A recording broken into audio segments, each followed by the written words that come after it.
Vamos a presentar la reunión al Señor en oración.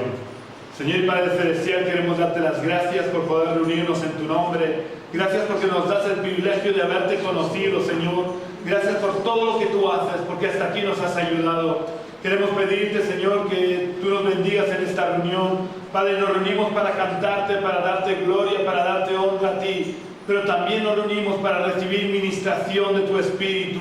Anhelamos tu presencia más que cualquier otra cosa, Señor. Y queremos pedirte también que acelere los pasos de los hermanos que aún vienen de camino, Señor. Padre, bendice también grandemente a aquellos que no han podido venir, que su corazón está aquí con nosotros, pero que no han podido venir, Señor. Padre, queremos pedirte que tú añadas cada día a los que tienen que ser salvos, Señor. Y que tú puedas, Señor, manifestarte y glorificarte en este lugar, en este día. En el nombre de Jesús. Amén. Vamos a ponernos en pie y vamos a alabar al Señor.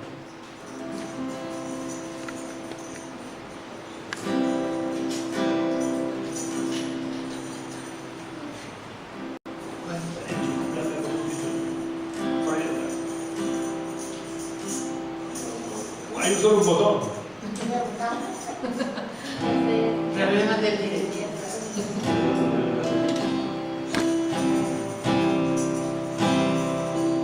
El esplendor de un rey, vestido en majestad, la tierra alegre está, la tierra alegre está.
Gracias que tú moviste la piedra cuando Lázaro estaba muerto, Señor. Y tú le diste vida. Tú le diste vida, Señor. Tú puedes dar vida a los muertos, Señor. Tú tienes poder para resucitar a los muertos, Señor.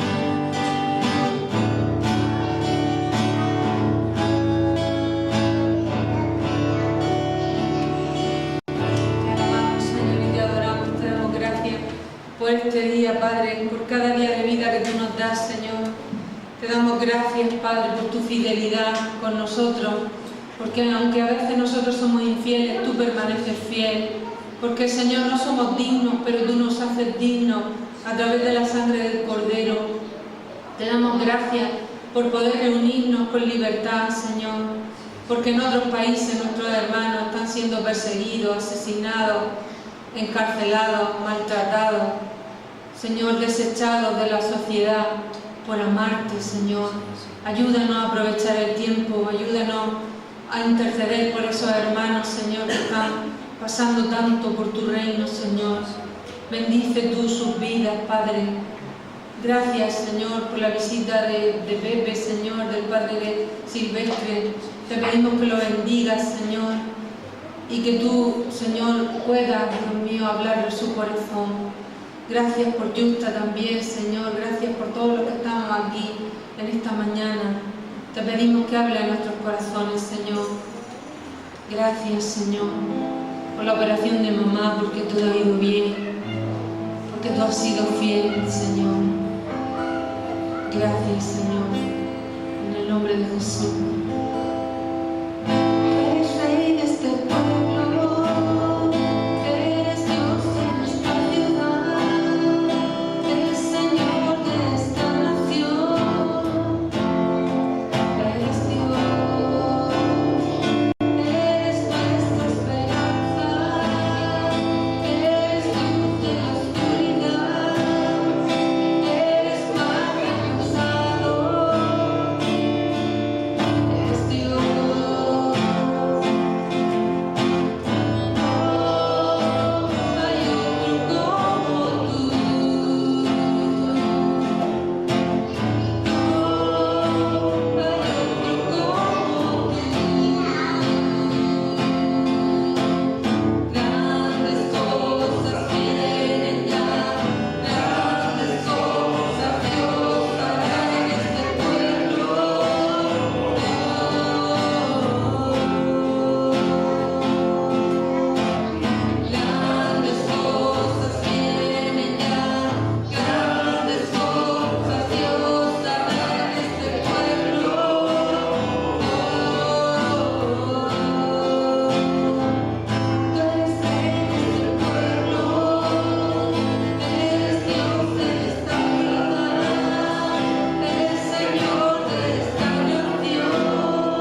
Señor.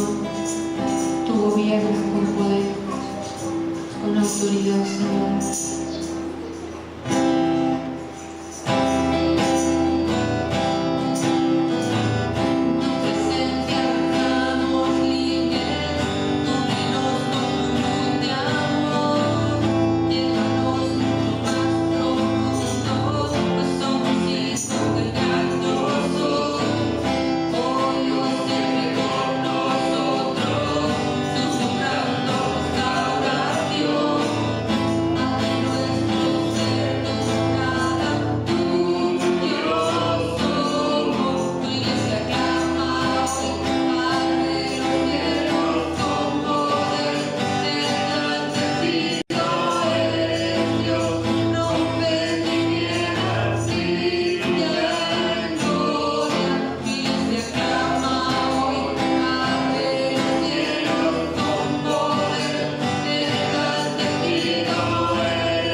Gracias también te digo por todos y cada uno de los que han venido, por este sábado de la familia.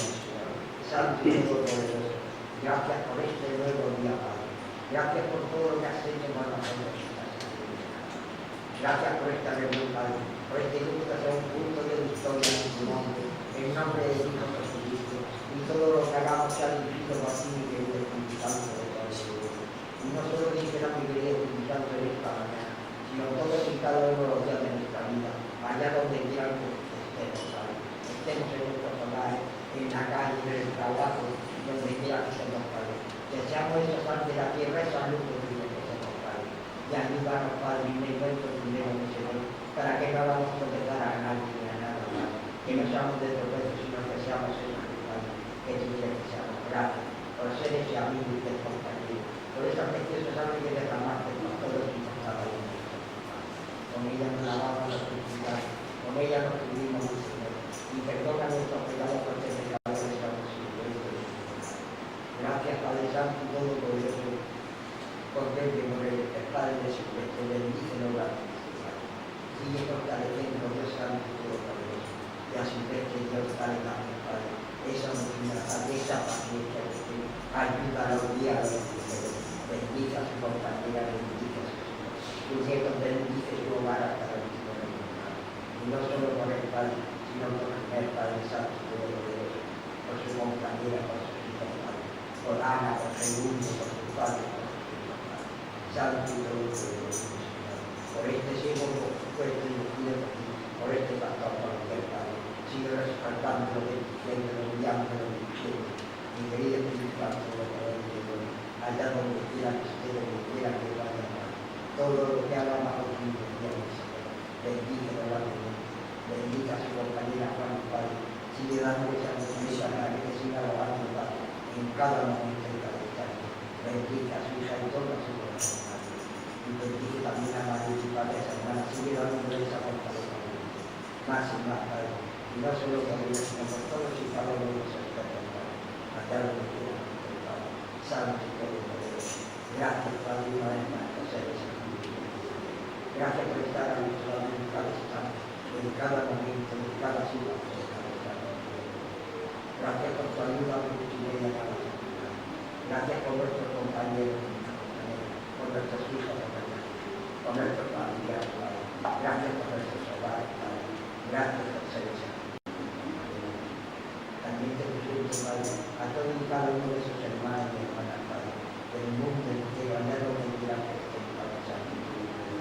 A esos siervos y pastores puedes preocupar, Padre, que van por este mundo, Padre, llevando tu palabra, guárdalos y cada uno. Y en especial por esa iglesia que se llama Santo, porque tú sabes que los practicantes, Dios Santo, asesinan en el cielo, lloran, Dios Padre, con tu mano, y dale. Gracias te doy, porque nosotros no podemos pedir tu nombre, en nombre de Hijo Jesucristo, con toda la libertad. Ayúdanos, Padre, y enséñanos a hacer cristianos. Gracias, mi Señor. Todo te lo presento en tu mano de Dios, Dios de Dios. Por Jesucristo, nuestro Señor. Para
porque tú eres digno de suprema alabanza. Tú eres Rey de reyes y Señor de señores. A tu nombre sea la gloria, la honra, el poder, la alabanza y el honor. Oh, santo eres, Señor, santo, santo. Gracias, Señor, que no somos merecedores, Señor, de tu gracia, pero tú has perdonado nuestros pecados, nos has limpiado de toda maldad. Gracias, Señor, que tú quitas el dolor en el corazón, en el alma, en las emociones. Gracias porque tu gracia nos llena, tu gracia nos sustenta. Gracias, Señor. Gracias, Señor. No queremos mirar atrás, queremos mirar hacia adelante. Queremos reflejar al mundo tu amor. Te queremos alabar. Queremos entregarte un día más nuestras vidas. Queremos entregarlas por completo, Señor, sin ninguna reserva. Padre, queremos proclamar tu majestad, llevar tu luz a aquellos que están en tinieblas, Señor. Toma nuestras vidas y úsalas, Señor. Úsalas, Padre. Te necesitamos tanto. Sigue transformándonos, Señor. Sigue cambiando nuestro corazón. Te damos permiso, Señor, para que tú hagas tu voluntad. Gracias por mis hermanos, gracias por cada uno. Gracias, Dios. Guárdalos tú. Santo eres, Señor. Queremos entregarte nuestras coronas, Señor.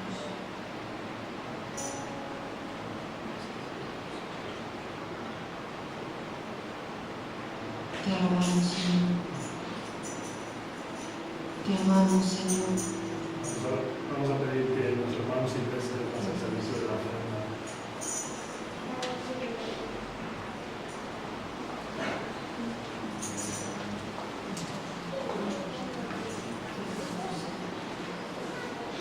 Gracias, Señor, te damos por esta reunión, por este encuentro que tenemos entre hermanos, familia tuya, Señor, y presentamos en esta ofrenda y que tú la prosperes en las manos de cada uno y que sea bien para tu obra un apoyo a la gloria de tu nombre. Quiero recordar que la ofrenda es un privilegio de la Iglesia y que nadie que no sea miembro de la Iglesia se sienta obligado a dar, porque ya digo, esto es un privilegio de la Iglesia.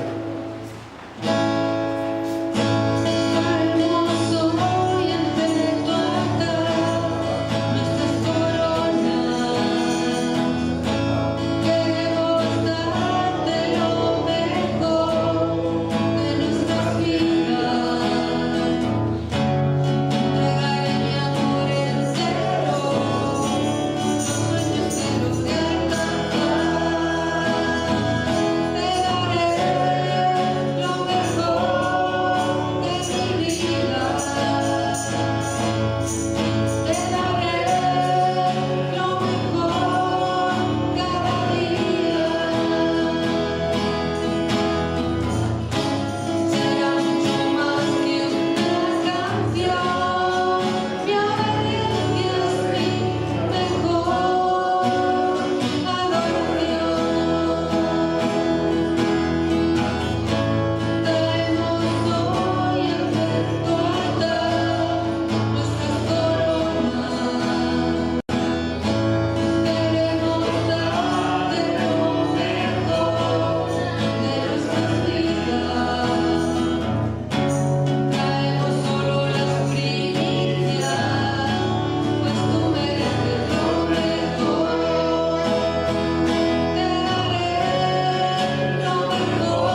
Queremos dar la bienvenida a todos aquellos que nos visitéis en esta mañana.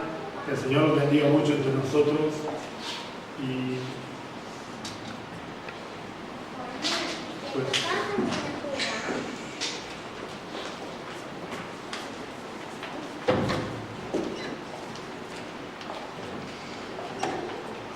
hoy quiero que meditemos acerca de la necesidad que tenemos en la vida de tomar decisiones correctas, porque en función de cada decisión que tomemos llegaremos a un destino u otro y tendremos que pagar las consecuencias de las decisiones que hayamos tomado, tanto si son buenas como si no lo son. Hay muchos aspectos y muchas áreas en nuestra vida en la que cada día llegamos a una encrucijada en la que tenemos que tomar una decisión, tenemos que escoger un camino u otro, y lo que es necesario es que tengamos claro que no podemos tomar un camino y pretender llegar a un destino diferente al camino que hemos tomado. Por ejemplo, si yo voy por una carretera y llego a un cruce en el que me indica que si voy a la derecha me voy para Madrid y si me voy para la izquierda me voy a Sevilla, yo no puedo pretender que cogiendo la carretera de la derecha que me indica hacia Madrid, no puedo pretender llegar a Sevilla. Si yo quiero ir a Sevilla, tengo que tomar el camino de la izquierda que me indica hacia Sevilla. Es verdad que aunque me vaya para Madrid, puedo llegar a Sevilla, haciendo 400 o 500 kilómetros más. Pero esto que nos parece tan natural, luego a la hora de la verdad, muchas veces no lo tenemos en cuenta. En las diferentes encrucijadas de nuestra vida, en los diferentes momentos en los que tenemos que tomar decisiones, tomamos las decisiones que a nosotros nos parece bien y pretendemos llegar al destino que es contrario al camino que hemos tomado. Así que quiero, para poder hablar de este tema, que meditemos en lo que dijo Jesús al final del Sermón del Monte. Vamos a leer en el Evangelio de Mateo, capítulo 7, versículos 24 al 27. Evangelio de Mateo, capítulo 7, versículos 24 al 27 dice: a cualquiera pues que me oye estas palabras y las pone en práctica, lo compararé a un hombre prudente que edificó su casa sobre la roca. Descendió la lluvia, vinieron ríos, soplaron vientos y golpearon contra aquella casa, pero no cayó, porque estaba cimentada sobre la roca. Pero a cualquiera que me oye estas palabras y no las practica, lo compararé a un hombre insensato que edificó su casa sobre la arena. Descendió la lluvia, vinieron ríos, soplaron vientos y descendieron con ímpetu contra aquella casa y cayó, y fue grande su ruina. Vamos a orar al Señor. Oh Dios, queremos darte las gracias por tu palabra. Gracias, Señor, porque a través de tu palabra tú nos hablas. A través de tu palabra tú nos muestras el camino que debemos de tomar. Y yo te pido que tú nos abras en este día los ojos del entendimiento para que podamos darnos cuenta que debemos de tomar la decisión firme de seguir en pos de ti, de obedecerte a ti, de edificar nuestra casa sobre los principios establecidos en tu palabra. Yo te pido, Señor, que tú puedas tomar control de todo mi ser, que tú puedas usarte de mí como instrumento útil para hablar a tu iglesia.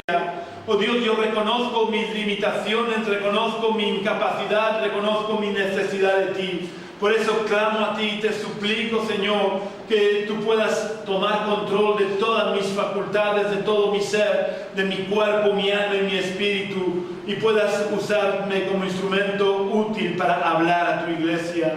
Oh Dios, por la autoridad que tú me has dado, yo reprendo, ato y echo fuera de este lugar todo espíritu inmundo, todo espíritu que quiere impedir que tu palabra sea recibida. Yo lo reprendo, lo echo fuera de este lugar. Declaro este lugar libre de toda influencia del enemigo. Declaro las mentes libres de toda influencia del enemigo. Que toda venda sea quitada en el nombre de Jesús. Y que la gloria del Evangelio de Cristo pueda resplandecer en este día en las vidas de cada uno de los que estamos en este lugar. En el nombre de Jesús.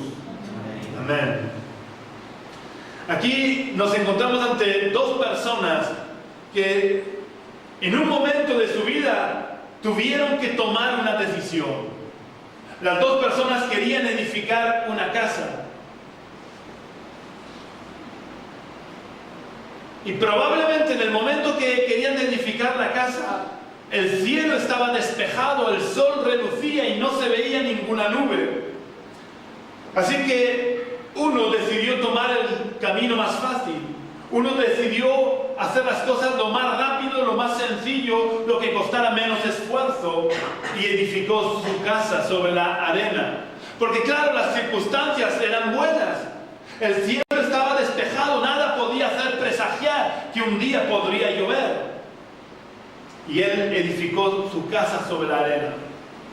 El otro fue más precavido. Y aunque las circunstancias eran buenas, aunque el tiempo era bueno, decidió esforzarse, decidió cavar hasta encontrar roca y edificar su vida sobre la roca. Y es aquí que con el tiempo las circunstancias cambiaron. El sol se ocultó, el cielo se cubrió de nubes y el viento comenzó a soplar, desencadenándose una gran tormenta. Y fue en este momento en el que las circunstancias cambiaron, que cada uno de ellos pagaron las consecuencias de la decisión que habían tomado tiempo atrás. En el momento que tomaron la decisión, aparentemente ninguno sufrió ninguna consecuencia adversa. Los dos obtuvieron lo mismo. Uno sin esfuerzo pudo construir su casa y vivir en su casa. El otro con mucho esfuerzo y sacrificio logró terminar su casa. Y en ese tiempo probablemente el que había terminado pronto su casa se pudo haber burlado del que estaba trabajando duro para edificar su casa, porque sin esfuerzo él había obtenido el mismo resultado. Pero resulta que las circunstancias cambian. Y llegó el día en que se desencadenó una tormenta tan grande que la casa de aquel que había edificado sobre la arena cayó y fue grande su ruina. Mientras que el que se había esforzado en edificar su casa sobre la roca, a pesar del viento, a pesar de la tormenta, su casa permaneció en pie. Aparentemente, tiempo atrás este hombre parecía estar realizando un trabajo innecesario, pero acabó teniendo su casa en pie, donde cobijarse cuando las circunstancias cambiaron y se desató la tormenta. La explicación de esta parábola está muy clara, porque la dio el mismo Señor Jesús. Edificar la vida sobre la roca es edificar nuestra vida sobre los principios establecidos en la palabra de Dios. Edificar nuestra vida sobre la roca es vivir nuestra vida conforme a la voluntad de Dios y tomar todas las decisiones de nuestra vida teniendo en cuenta de qué es lo que Dios dice en su palabra y teniendo en cuenta de cuál es la voluntad de Dios en las vidas. Y esto lo quiero dejar muy claro porque a veces leemos la palabra de Dios y no entendemos bien lo que quiere decir. Lo que quiere decir esta parábola es que cada vez que yo tengo que tomar una decisión, debo de tomar una decisión conforme a la voluntad de Dios. En todas las áreas, en todos los aspectos de nuestra vida. No es solamente cuando tengo que tomar una gran decisión. En toda decisión, por pequeña que sea, debo de tomarla de acuerdo a los principios establecidos en la palabra de Dios. Por ejemplo, el simple hecho de cómo me voy a vestir cada día debe de ser una decisión que tome de acuerdo a la palabra de Dios, porque cada vez más la moda es contraria a la voluntad de Dios. ¿Sabéis quién fue el primer modista de la historia? No sé si sabéis quién fue el primer modista de la historia, pero yo os lo voy a decir. El primer modista de la historia fue Dios, porque cuando Adán y Eva pecaron, construyó la primera túnica de pieles. Y sabéis, la ropa que Dios creó o hizo para Adán y Eva, no era para que Adán y Eva estuvieran sexys, ni estuvieran monos, ni estuvieran medio enseñando su desnudez. Dios creó la ropa para tapar la desnudez. Y el objetivo de la ropa es la de tapar la desnudez, no la de que estemos sexys, monos, guapos o como lo queramos decir. Este es un pequeño ejemplo que pongo, pero a lo largo de cada día de nuestra vida tenemos que tomar decisiones. Y toda decisión debe de ser tomada de acuerdo y conforme a lo establecido en la palabra de Dios. Eso es lo que significa edificar nuestra vida sobre la roca. El mensaje de hoy no es una enseñanza teológica, teórica, que alimente nuestra mente y ya está. Hoy quiero hablar, Dios, estoy hablando de algo muy práctico y vital para nuestra vida, que puede cambiar el rumbo de nuestra vida y en consecuencia puede cambiar el destino de nuestra vida. Porque estamos demasiado acostumbrados, y más en este tiempo, en el que vivimos el cristianismo casi como una religión, en vez de mantener la esencia original del cristianismo. La esencia original del cristianismo era mantener una relación con Dios y vivir de acuerdo a la voluntad de Dios. Hoy en día venimos a la iglesia y el resto del tiempo lo vivimos como nos da la gana, sin acordarnos de Dios, sin acordarnos de la palabra de Dios, sin acordarnos de la voluntad de Dios. Pero edificar la vida sobre la roca no es venir los domingos a los cultos. Edificar nuestra vida sobre la roca, como os estoy diciendo, es tomar cada día las decisiones, por tonta que nos parezca, tomarlas siempre de acuerdo a los principios establecidos en la palabra de Dios y vivir conforme a la voluntad de Dios todos los días de nuestra vida. Porque aunque en este momento podamos vivir como nos dé la gana y aparentemente no pase nada, puede que llegue el día que las circunstancias cambien y según cómo hayamos edificado nuestra vida permanezca en pie o nuestra vida acabe en ruinas. Quiero que meditemos en este día acerca de 4 personas en la Biblia. 4 personas que tomaron decisiones en su vida. Ya digo que todos tenemos que tomar decisiones. Y podría haber tomado cualquier persona de las que se relatan en la Biblia como ejemplo, pero he tomado estas 4. 2 del Antiguo Testamento y 2 del Nuevo Testamento.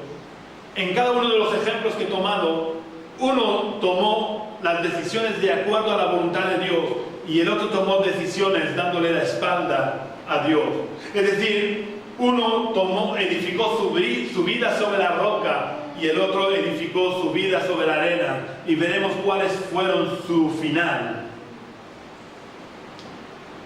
Porque según la decisión que tomemos, cada uno acabará teniendo unas consecuencias. Esto es así. Hoy en día vivimos de verdad como si no tuviéramos que pagar consecuencias. La sociedad está viviendo de espaldas a la voluntad de Dios y se cree que no paga, que no tiene que pagar consecuencias. Pero cada vez vemos más odio en la sociedad, cada vez vemos más asesinatos en la sociedad, cada vez vemos más casos de maltrato en la sociedad, cada día vemos más casos de bullying en la sociedad, cada vez vemos más deterioro moral en la sociedad, y cada vez hay más embarazos no deseados, cada vez hay más abortos, cada vez hay más violencia, cada vez hay menos respeto hacia la autoridad, cada vez hay menos respeto hacia los padres. Y todo esto son consecuencias de las decisiones contrarias a la voluntad de Dios que la sociedad está tomando. Pero a nivel individual ocurre lo mismo. Tomemos las decisiones que tomemos, un día pagaremos las consecuencias, ya sean buenas o ya sean malas. Y las decisiones malas no es porque, bueno, ese es nuestro destino. Las consecuencias malas nos alcanzan como consecuencia de nuestras decisiones malas. Así que ya digo que vamos a ver 2 ejemplos del Antiguo Testamento y 2 ejemplos del Nuevo Testamento. En cada uno de ellos, uno tomó decisiones conforme a la voluntad de Dios y el otro no. El primer ejemplo que vamos a ver en el Antiguo Testamento es el caso de Saúl. Saúl fue un hombre escogido por Dios. Cuando el pueblo de Israel pidió rey, Dios les dio como rey a Saúl. Saúl fue un hombre escogido por Dios. Y Saúl a lo largo de su vida tomó muchas decisiones, la mayoría de ellas equivocadas.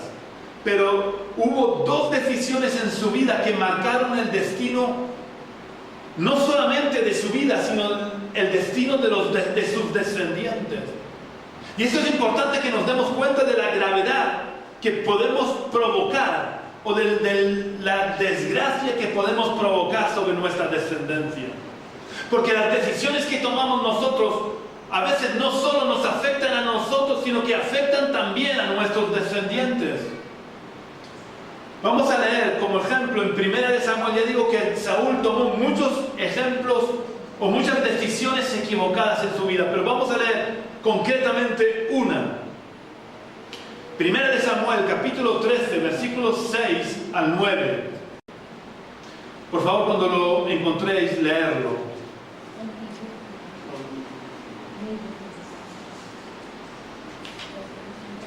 1 Samuel capítulo 13, versículos 6 al 9.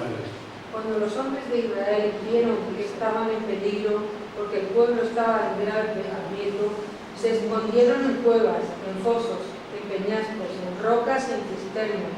Algunos de los hebreos pasaron el Jordán hacia la tierra de Gad y de Galaad, pero Saúl permanecía aún en Gilgal, y todo el pueblo iba tras él temblando. Esperó 7 días conforme al plazo que Samuel había fijado, pero Samuel no llegaba a Gilgal, y el pueblo se desbandaba.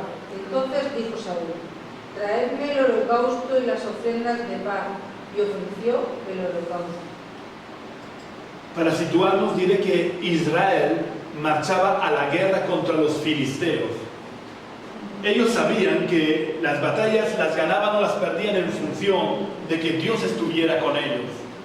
Así que Samuel había quedado con Saúl en Gilgal y le dijo: antes de que marchéis a la guerra, ofreceremos sacrificios a Dios, ofreceremos holocaustos para que su presencia esté con nosotros y podamos vencer a nuestros enemigos. Pero llegó el día que había quedado con Saúl y Samuel no aparecía por Gilgal. Así que el pueblo empezó a tener miedo, empezó a esconderse, empezó a temblar, y Saúl empezó a impacientarse. Saúl tuvo que tomar una decisión: esperar a que llegara Samuel o realizar él los sacrificios. Esta decisión podía tomarse teniendo en cuenta lo establecido por Dios en su palabra, o podía tomarse de acuerdo a las circunstancias actuales de ese momento. La palabra de Dios decía que solo los sacerdotes podían realizar sacrificios y holocaustos. Pero las circunstancias decían que había que ofrecer los sacrificios y holocaustos ya, sin esperar más, porque el pueblo comenzaba a desertar y los enemigos estaban ya preparados para la batalla. Así que Saúl tomó la decisión más cómoda para él, tomó la decisión más rápida y más fácil. Ignoró las enseñanzas de las Escrituras y tomó la decisión más cómoda, más rápida y más fácil, que era realizar él los holocaustos y sacrificios. Él, como era el rey, pensó que podía hacer lo que le diera la gana. Pero ocupemos la posición que ocupemos, los principios de la palabra de Dios no se pueden quebrantar, porque cuando rompemos los principios establecidos en la palabra de Dios, cuando actuamos de forma contraria a la voluntad de Dios, tenemos que pagar consecuencias. Saúl, le digo, podía escoger arriesgarse a perder la guerra, pero obedecer la voluntad de Dios, o podía ofrecerle los sacrificios y marchar a la guerra. Él escogió esta segunda opción. Desatendió lo que Dios dice en su palabra, le dio la espalda a la voluntad de Dios y él ofreció los sacrificios. Hubo otro momento decisivo en la vida de Saúl. En un momento dado, Dios quiere ejecutar venganza sobre los amalecitas porque los amalecitas habían atacado la retaguardia de Israel, a los débiles de Israel, cuando Israel salía de Egipto. Así que Dios, cuando los amalecitas atacaron la retaguardia a los débiles de Israel, cuando Israel salía de Egipto, dijo: nunca habrá paz entre mi pueblo y los amalecitas, y llegará el día que yo ejecutaré mi venganza sobre los amalecitas. Así que llegó este momento en que Dios iba a ejecutar su venganza sobre los amalecitas y le da la orden concreta, estricta y clara a David: ve a la guerra contra los amalecitas y mata a todo ser viviente de los amalecitas, tanto de hombres, de personas como de animales. No puede quedar nada vivo en tierra de Amalek. Pero Saúl fue a la guerra, derrotó a los amalecitas, pero el pueblo quiso quedarse con lo más gordo y lo más hermoso del ganado, y además perdonaron la vida del rey amalecita. En este momento Saúl estaba de nuevo ante la encrucijada de tener que tomar una decisión importante en su vida: obedecer lo que Dios había dicho o ceder a las presiones del pueblo. Podía escoger obedecer la orden de Dios o dejarse llevar por las circunstancias y no contrariar al pueblo que había perdonado la vida del rey y de lo mejor del ganado. Y una vez más, Saúl tomó la decisión más cómoda, más fácil y más sencilla de no enfrentarse al pueblo y permitirle que perdonaran la vida del rey y lo mejor del ganado amalecita. En estos dos momentos de la vida de Saúl, las consecuencias de sus decisiones equivocadas no se hicieron notar. Él siguió siendo el rey de Israel. Él siguió gobernando Israel. Él siguió viviendo en el palacio. Aparentemente no había pasado nada. Pero pasados los años, Saúl murió en la batalla. Murió en la guerra contra los filisteos. Y no solamente murió él, murieron todos sus hijos. Y la dinastía de Saúl llegó a perderse en el tiempo. Vemos como las consecuencias fueron muy graves y no le afectaron solo a él, sino que afectaron a toda su descendencia. Sin embargo, el segundo personaje del que quiero hablar del Antiguo Testamento fue su sucesor, David. David actuó siempre de forma totalmente opuesta a cómo había actuado Saúl. David, a diferencia de Saúl, siempre tuvo en cuenta lo establecido en la palabra de Dios, siempre tomó en cuenta la voluntad de Dios, siempre tomó las decisiones de acuerdo a lo que Dios quería que él hiciera. Y como ejemplo vamos a leer en 1 Samuel capítulo 30, versículos 3 al 8.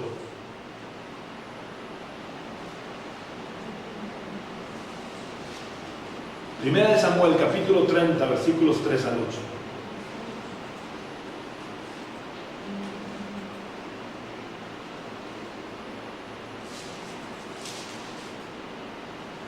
Llegó pues David con los suyos a la ciudad, y se encontró que estaba quemada, y que sus mujeres, sus hijos e hijas habían sido llevados cautivos.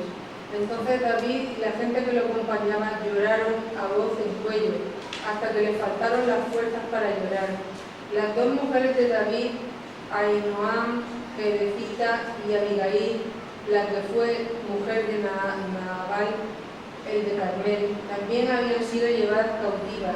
David se angustió mucho, porque el pueblo hablaba de apedrearle, pues el alma de todo el pueblo estaba llena de amargura, cada uno por sus hijos y por sus hijas.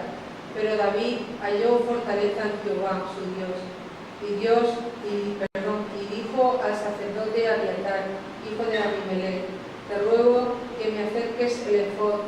Abiatar acercó el efod a David, y David consultó a Jehová diciendo: ¿perseguiré a esta banda de salteadores? ¿Los podré alcanzar? Él le dijo: síguelos, porque ciertamente los alcanzarás, y de cierto librarás a los cautivos. Para ponernos en situación, David y sus hombres habían salido a la guerra.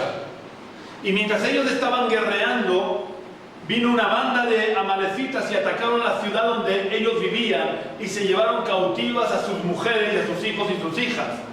Cuando regresan de la guerra, David y sus hombres se encuentran con el panorama que la ciudad donde vivían estaba en llamas y todas sus mujeres y sus hijos habían sido secuestrados.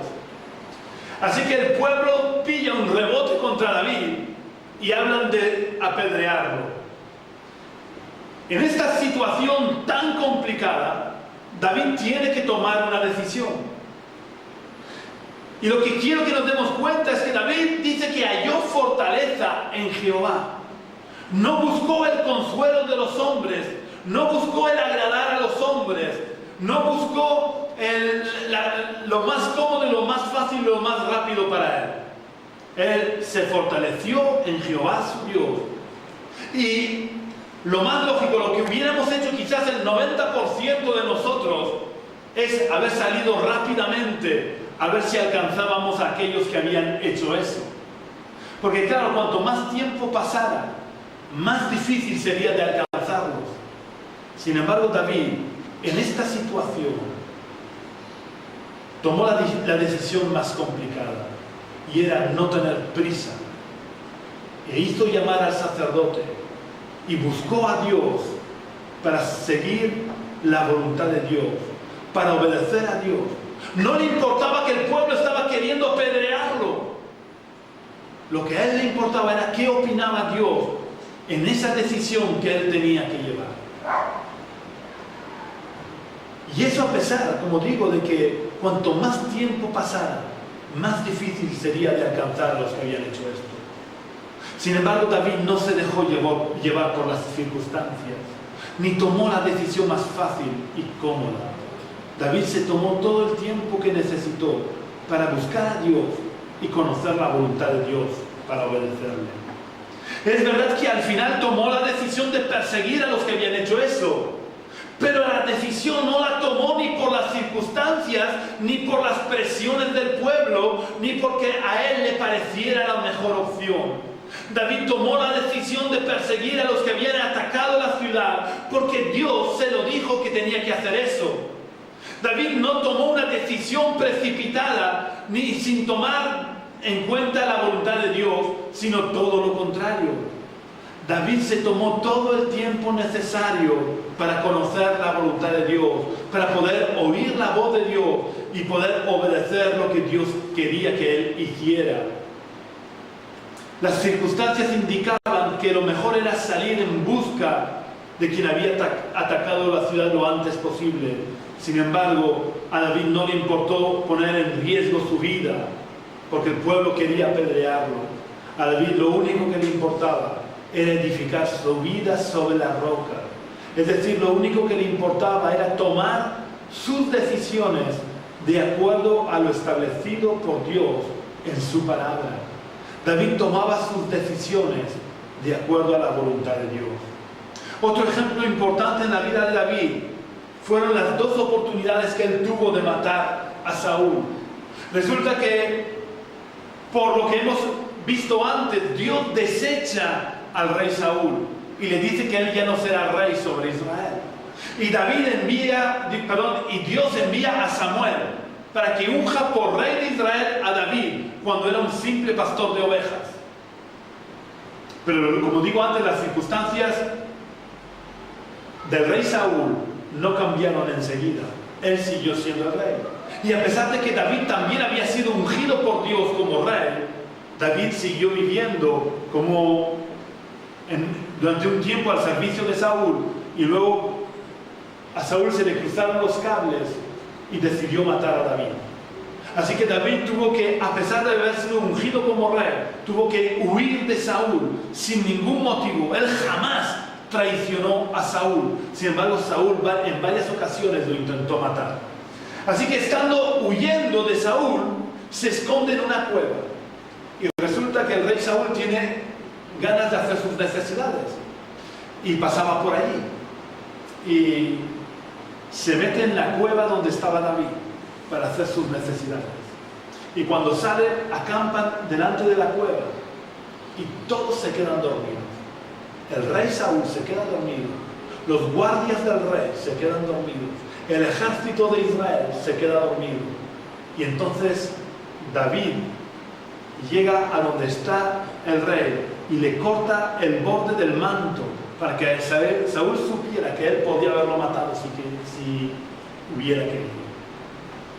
Y sus propios soldados, los propios de la guardia de David, los propios compañeros de batallas de David le dijeron a David: mátalo, porque tú también has sido ungido como Dios, rey de Israel. Mátalo, porque esta es la oportunidad que Dios te está dando de que se cumpla su voluntad, de que tú seas rey de Israel.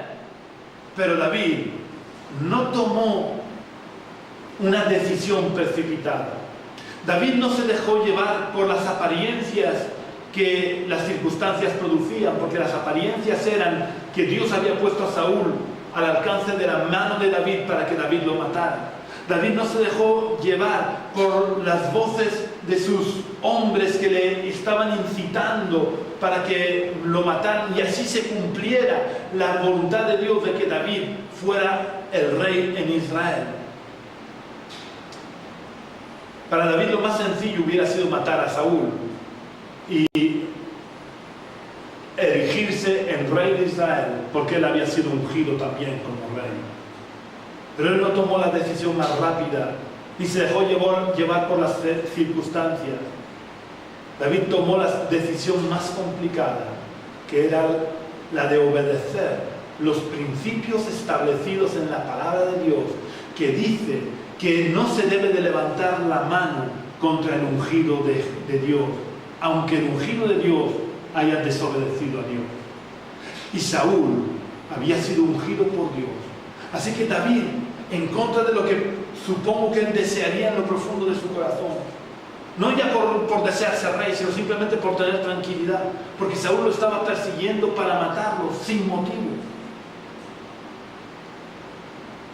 A pesar de que lo más sencillo, lo más fácil para David hubiera sido matar a Saúl, él tomó la decisión de acuerdo a lo establecido en la palabra de Dios y no levantó su mano contra el ungido de Dios.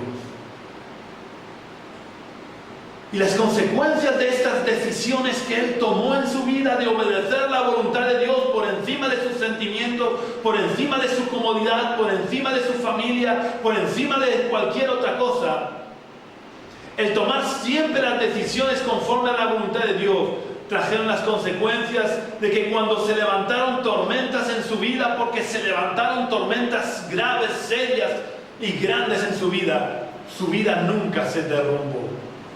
Es verdad que a veces se tambalearon, pero su vida nunca se derrumbó. Y él murió en buena vejez y su hijo le sucedió en el trono.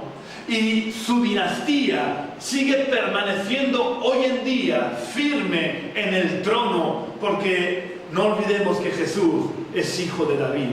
Jesús es un descendiente de David y él reina por toda la eternidad.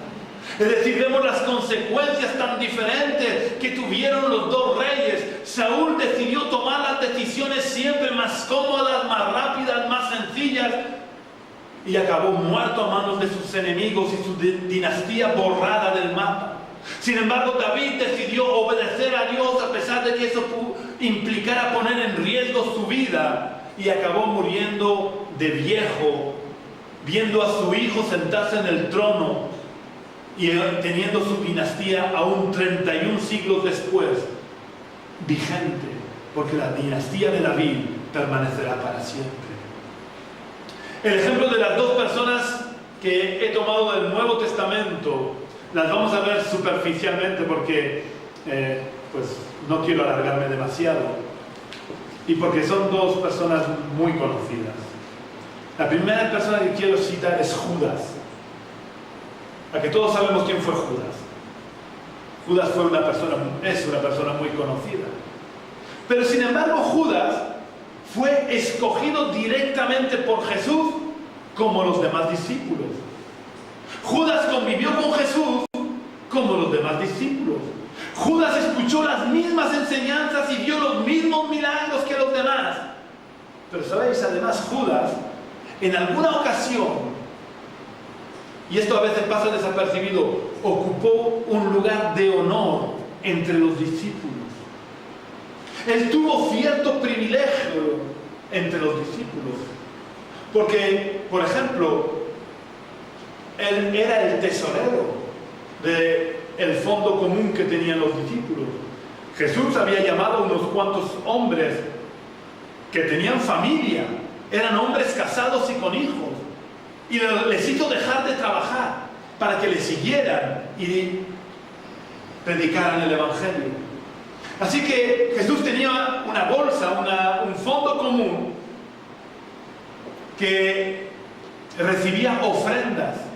Nos dice en alguna ocasión que las mujeres nobles, muchas de ellas daban ofrendas para Jesús. Y quien administraba este dinero era Judas. Él era el que tenía la bolsa. Y aparte también podemos ver que él ocupó un lugar de honor en la celebración de la Santa Cena o de la celebración de la Pascua. En la época de Jesús, la gente no se sentaba alrededor de una mesa como nos sentamos hoy en día. Las mesas eran alargadas. La persona más importante se sentaba en el centro de la mesa. Luego a sus lados las personas más allegadas a él o de más honor se sentaban a su lado, y así poco a poco se iban sentando las personas, alejándose de él.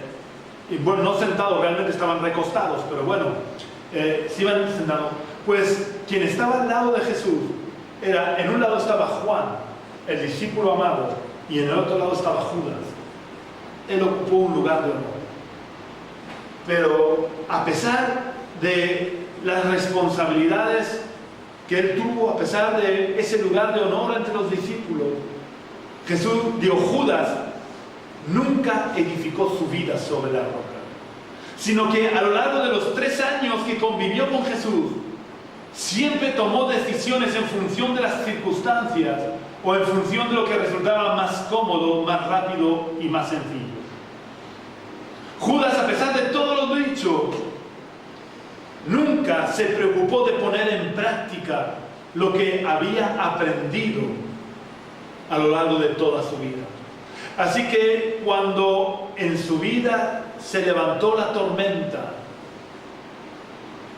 como él había edificado su vida sobre la arena, su vida se desmoronó como un castillo de naipes y acabó en una total y completa ruina, ya que acabó suicidándose.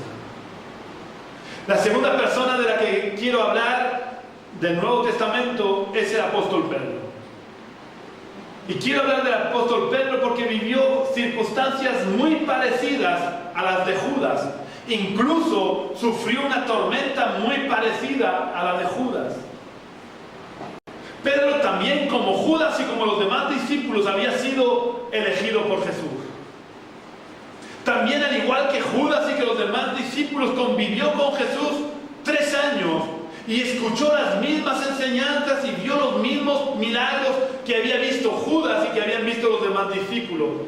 Pero a diferencia de Judas, Pedro sí edificó su vida sobre la roca y puso en práctica las enseñanzas que había recibido de Jesús. Él edificó su vida sobre la roca.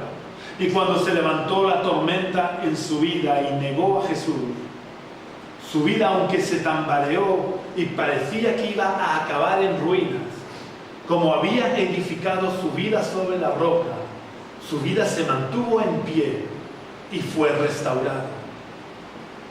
Espero que estos 4 ejemplos que hemos visto en este día nos sirvan de ejemplo para que todas las decisiones que tomemos en nuestras vidas, y no me refiero solo a las grandes decisiones que tenemos que tomar en nuestra vida, sino a todas las pequeñas decisiones que cada día tenemos que tomar, nos sirvan para edificar nuestra vida sobre la roca y no sobre la arena.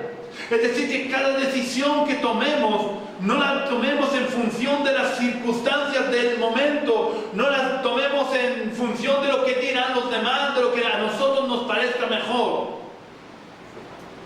Porque dice la palabra de Dios que no te apoyes en tu propia prudencia. A veces las decisiones que a nosotros nos parecen mejor pueden ser las decisiones equivocadas. El sabio Salomón dice en Proverbios que hay camino que al hombre le parece derecho, pero su final es camino de muerte. Cada decisión que tomamos en nuestra vida por las mañanas al levantarnos y a lo largo de toda nuestra vida, cada decisión que tomamos en nuestra vida debemos de tomarla pensando si esa es la voluntad de Dios, pensando si estamos obedeciendo la voluntad de Dios en nuestras vidas, porque es en ese diario vivir que estamos edificando nuestra vida sobre la roca o sobre la arena. No se trata solo de una decisión que tomamos en un momento determinado de nuestra vida. Se trata de las pequeñas decisiones que cada día debemos de tomar en nuestra vida, que en función de las decisiones que tomemos cada día, estaremos edificando sobre la roca o sobre la arena. Y cuando se levanten las tormentas de nuestra vida, en función de dónde hayamos edificado, nuestra vida permanecerá firme o nuestra vida acabará en ruinas. Y si nuestra vida acaba en ruinas, después no nos sorprendamos de ¿por qué tengo que vivir estas circunstancias? Porque son la consecuencia de las decisiones que hemos ido tomando a lo largo de nuestra vida. Y quizás una decisión no te acarree directamente ninguna mala consecuencia, pero como dice el dicho, todo ladrillo hace pared. Cada decisión pequeña va edificando una pared, o en la arena, o en la roca. Y dependiendo de dónde pongamos el ladrillo, nuestra casa acabará edificada en la roca, o acabará edificada sobre la arena. Y todos pasaremos por tormentas en la vida, porque no hay nadie que pase por este mundo que se vea libre de tormentas. Todos pasamos por tormentas en nuestra vida. Y si hemos edificado nuestra vida sobre la roca, nuestra vida, aunque se tambalee por las circunstancias, por las tormentas, permanecerá en pie. Pero si edificamos sobre la arena, la tormenta derribará nuestra casa. Y luego vendrán las lamentaciones, luego vendrán los llantos. Y es verdad que mientras estemos vivos, Dios nos da la oportunidad de volver a reedificar nuestra vida. Pero hay veces que las tormentas pueden llegar a matarnos y entonces ya será demasiado tarde. Que Dios nos bendiga y que nos ayude a edificar nuestra vida sobre la roca, tomando cada día las decisiones que tengamos que tomar de acuerdo a su voluntad y a lo establecido en su palabra. Porque eso nos llevará a la victoria y nos llevará también a que nuestra vida y nuestra fe permanezcan en pie, a pesar de todas las tormentas que se puedan levantar en nuestra vida.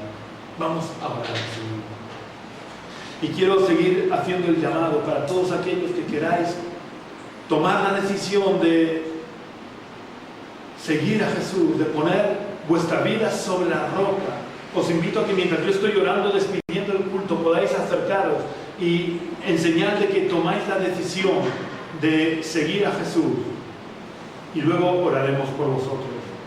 Ya sabéis que a mí no me gusta insistir porque esto es un trato personal entre Dios y tú. Puedes hacer oídos sordos a la voz de Dios o puedes abrirle la puerta de tu corazón. Es algo que tú solo puedes tomar esa decisión. Así que yo voy a orar para despedir el culto y si quieres entregarle tu vida a Jesús, te invito a que pases aquí delante.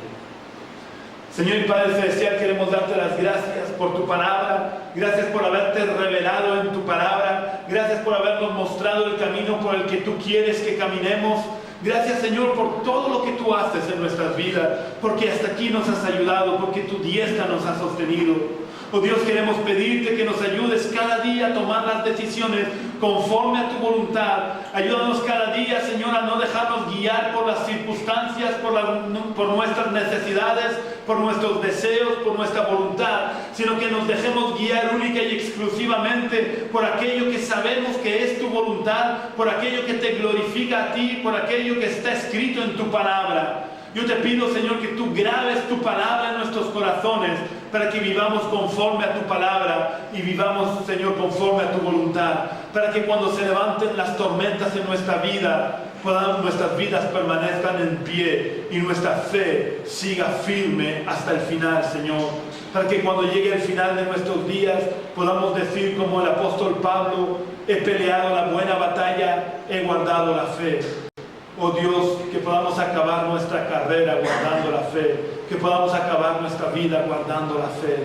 Oh Dios, yo te pido que nos ayudes a no tener oídos sordos a tu voluntad, sino a obedecerte. Y yo te pido, Espíritu Santo, en este momento que traigas convicción de pecado y arrepentimiento, que aquellos que aún no te han entregado sus corazones, tú les puedas hablar para que tomen la decisión de abrirte la puerta de su corazón y puedan tomar la mejor decisión de sus vidas, pero que no sea una decisión puntual y ya está, sino que sea el inicio de una nueva vida en la que tú seas Señor, tú seas Rey, tú seas el que gobierne sus vidas y el que dirija las decisiones que tengan que tomar cada día.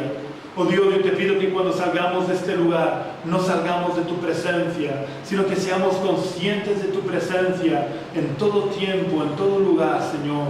Oh Padre, que tu Espíritu Santo nos guíe y nos guarde y nos proteja. En el nombre de Jesús. Amén.